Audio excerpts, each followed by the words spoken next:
С какво ще запомня Сингапур? Толкова много незабравими гледки.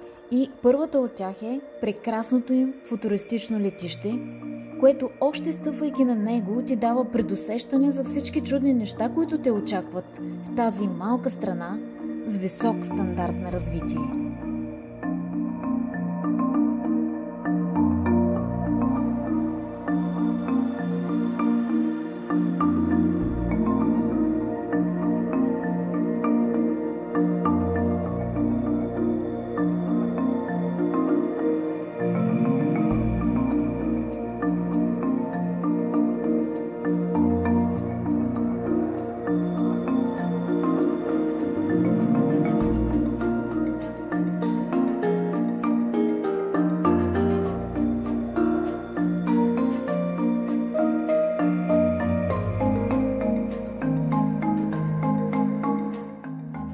Реално човек изобщо не съжалява, ако му се наложи да има голям престой на летище Чанги, защото атракциите, които може да разгледат тук, биха отнели цял ден.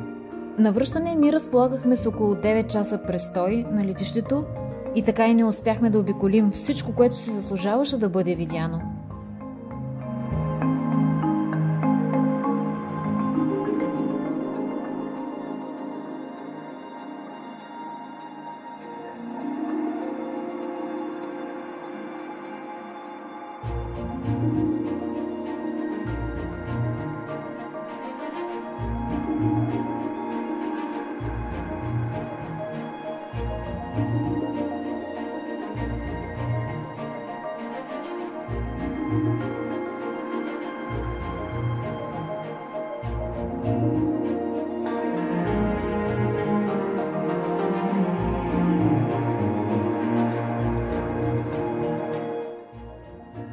Разбира се, че Сингапур впечатлява с внушителните си модерни небостъргачи, честотата по улиците и публичните места, масово присъствие на технологиите в ежедневието на хората и невероятна архитектура и дизайн, на където и да се обърнеш.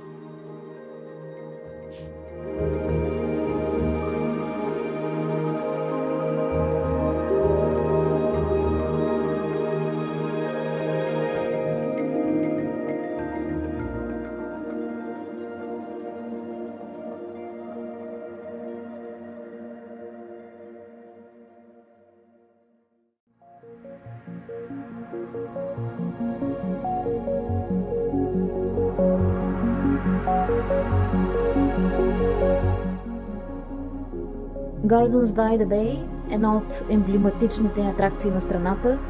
Разходката в тези градини е напълно безплатна, но кубетата с изкуствено създадени градини, дъждовни гори, цялостното усещане там с музиката и изящната флора си заслужават платения билет.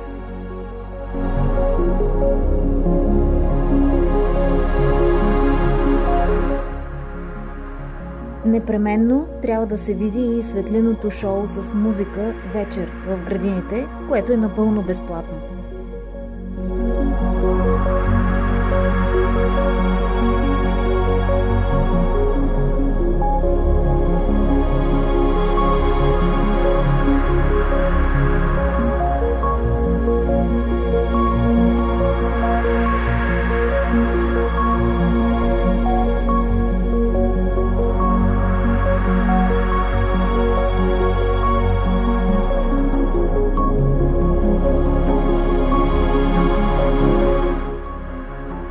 В Азия по принцип всеки любител на флора и фауна преживява екстаз за очите и душата.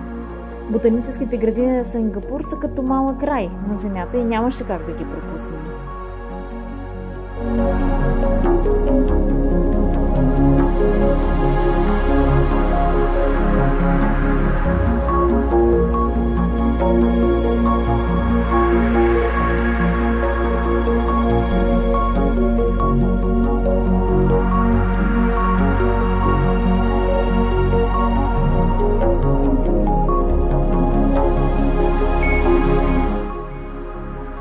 Градините с орхидеи са като жива изложба на цветове и шарки.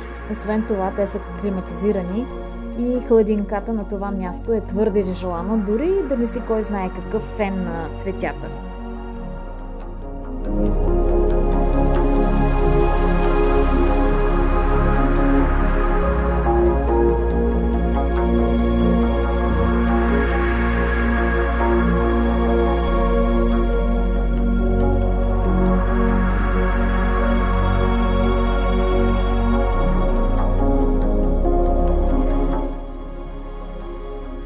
пак бих скрайно щастлива, че улових кадри с най-мъничката птичка на земята – колибри.